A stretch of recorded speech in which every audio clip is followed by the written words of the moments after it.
Hello, this is a trial by Stone. I'm gonna take my glasses. So, tonight I watched Riki-Oh, the story of Riki. This came out in 1991. I do not know who directed it. It stars Louise. Okay, so I don't have a way to look up his name. I think it's Louise Fan Wong. I think there's another name in there, but it starts his name as Riki, or actually his name is Lick Wong, which my brother said as soon as we started it, that it was pretty funny that he's a tough dude named Lick Wong, which might be racist, but I don't know. Yeah, this movie came out in 1991. Yeah. So, I discovered this movie. This might be really short, by the way. I discovered this movie a while back. I was actually living at my old apartment at the time on the Criterion channel, and it was just the image for it was just a guy, just this like long-haired dude. He was holding his hand up like that, and he had a nail that he was pulling through it, and it was like, I don't know what this movie is, and it was on the Criterion channel, so I was like, what the hell is this? It's not anything from what you would expect. I just kind of expected like your typical like 90s kung fu movie. It's not that. It is that, but it's not that. When going into Riki-Oh, you should abandon all expectations that may come with proceeding with this genre, because it defies all expectations of said kung fu genre, while also living up to them. This is an incredibly, before I get into the crazy stuff, and I am going to spoil this movie, before getting into the crazy stuff, this movie is very dramatic.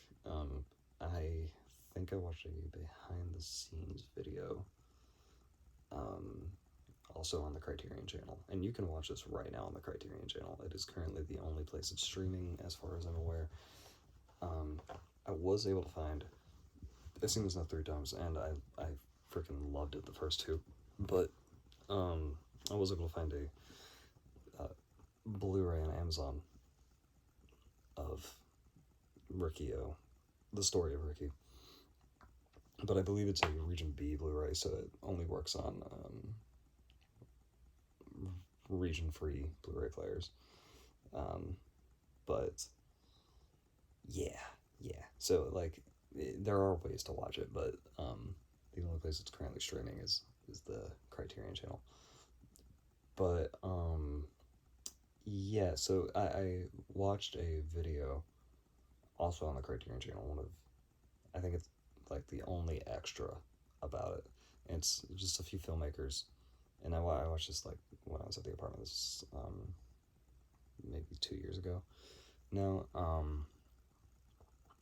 there was a bunch of other filmmakers just talking about their relationships with it and just talking about the movie itself, and they end up mentioning at one point that it is based off of a manga, and it comes across in the movie very much so if you're looking for it.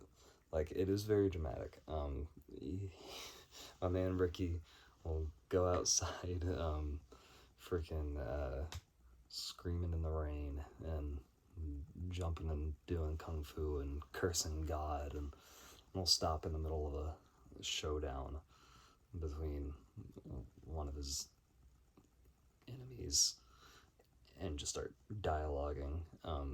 And the same goes for them; they'll do the same thing. And it does come across very much so as something you would find in a manga. Even down to a lot of his actions seem kind of manga-esque. Like, I noticed this time around, like, it just kind of reminded me of this, but I don't know if it's inspired by this at all. But he will, like, Ricky will blow on because he had a flute, but he also carries around a bunch of leaves. So, like, blow on the leaves to, like, make, like, sounds. But he is very good at it in this, so he will actually play music. And it just crossed my mind that is also something that Griffith from Berserk does. So, it just made me wonder. But, yeah. Yeah, so, yeah. Okay. Now to get into the crazy stuff. So, I should also warn you, if you're going into Riki-Oh, the story of Riki, without knowing anything about it, well, one thing to know about it is if you are squeamish when it comes to violence, or gore more specifically, it is like one of the most gory movies I have ever seen in my life. I would throw it up there with the Terrifier films, or Hostel, or yeah, it's up there with those. It's really, really fucking violent. Um, this man will hit people with one punch and kill them. In fact, sometimes he won't hit people at all and still hurt them. He made a guy's nose bleed by just doing that. He is impossibly strong. I'm certain he could take Superman in a fight. Whenever he punches someone, they explode. Kinda, not really. It's more like he just punches through them, but sometimes their heads will explode. Um, there's one point in the movie where I think his name is, White God. He's one of the gang of four. I think he punches him through his neck, out his mouth, like he's like a puppet or something. um, but that man is also very strong. It doesn't die, so like it doesn't matter. That's one of my favorite gory moments in this. If you're a fan of practical gore, this is a movie for you. If you like the Terrifier movies for that, this is a movie for you. This is also incredibly goofy. It's very aged. It the wire work in this is great. When you can't see the wires, because there are times when you can very certainly see the wires.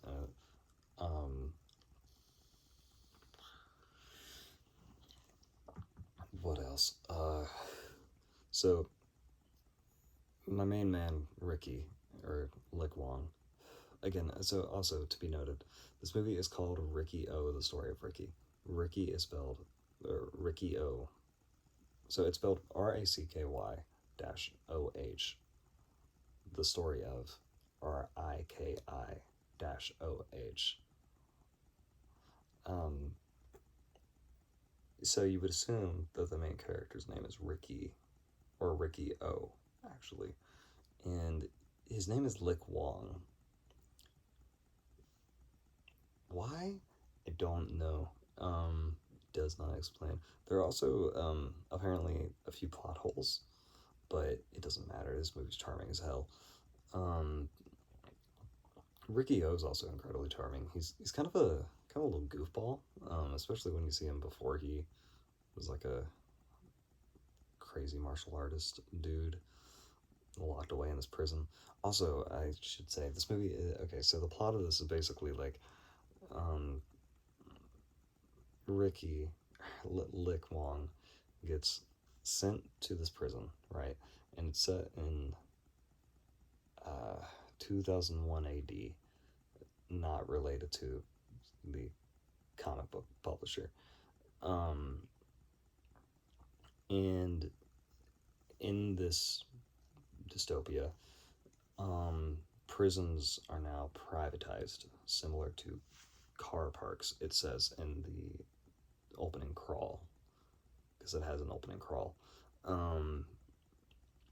And so, yeah. So there are these, like, mega prisons that have, like, trap floors and walls that give way to just fill with cement, and, like, prison cells that the ceiling will drop down and crush you if you're in it. Um, so, yeah. And it's basically about Ricky trying to get out and to free the other prisoners. So, yeah. Also, before I get any further, because I do want to touch on the themes of this, because I also have a theory about what this movie's really about. But the ending is batshit insane, and just, you will never guess how this movie ends, and it's awesome for it. It's so freaking good. It's so stupid.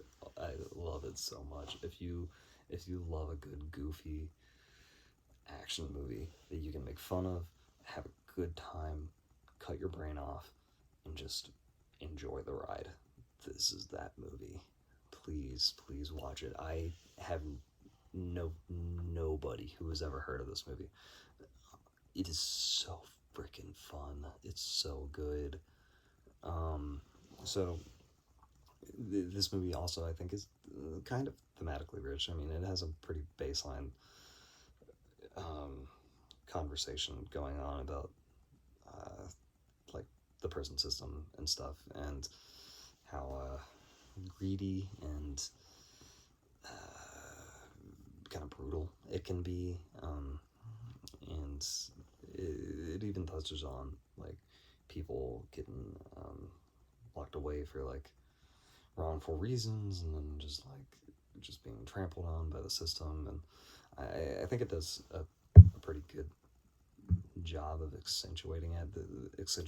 I mean, this movie isn't subtle at the least. It isn't. The point of it is not to latch onto this theme, but it's there if you're looking for it, and it does kind of enrich the story a little that much more. I also have a theory that Ricky is Jesus, literally. I mean, the man's unstoppable. He's the most powerful being on the planet, potentially.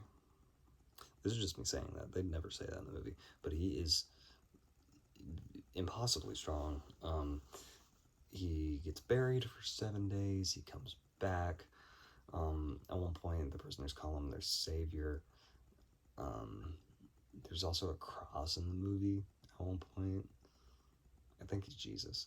So, I rest my case. Yeah. Riki-Oh. I really don't have a whole lot to say about this one. It's just a good ass time.